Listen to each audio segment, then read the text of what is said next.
দীর্ঘদিন যাবৎ যে ফ্যাসিবাদী শাসন, যে দুঃশাসন বিদ্যমান ছিল, দেখেন আমরা যেভাবে বলি না কেন, গত জুলাই আগস্ট একেবারে আল্লাহর সাহায্য ছাড়া এই স্বৈরাচারী শাসককে বিদায় করা যেত না।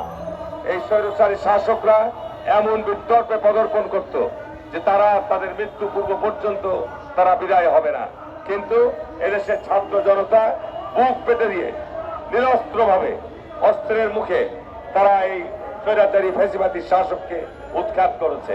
আজকে এই ফ্যাসিবাদী শাসকরা নতুন করে ফিরে আসার চেষ্টা করছে, কিন্তু এই ফ্যাসিবাদী শাসক নতুন করে ফিরে আসার কোনো সম্ভাবনা নাই। তাদের কবর রচিত হয়েছে, তাদের নৌকা আজকে বঙ্গোপসাগরে ডুবে গেছে।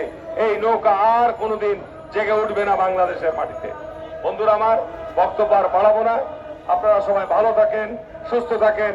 আজকে এই বাংলাদেশের এই অস্থিতিশীল পরিবেশ থেকে বাংলাদেশকে দ্রুততম স্থিতিশীল জায়গায় নিয়ে আসার জন্য অন্তর্বর্তীকালীন সরকারকে অনুরোধ জানাবো যে যত দ্রুত সম্ভব বিতর্ক জন্ম দিয়েন না।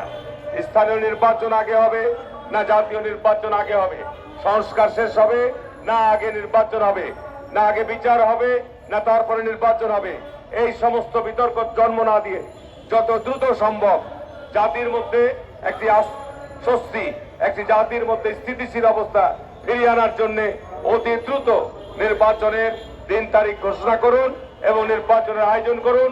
একটি অবাধ এবং সুষ্ঠু নির্বাচনের মধ্য দিয়ে জাতি যেন তাদের জনগণের প্রতিনিধির মধ্য দিয়ে, জনগণের ক্ষমতায়নের মধ্য দিয়ে দেশ পরিচালনার পথ তৈরি করতে পারে, এই আহ্বান জানিয়ে আবারও আমি দেশ বাঁচাও মানুষ বাঁচাও এই সংগঠনের প্রতি আমার আন্তরিক শুভেচ্ছা জানিয়ে আমার বক্তব্য শেষ করছি।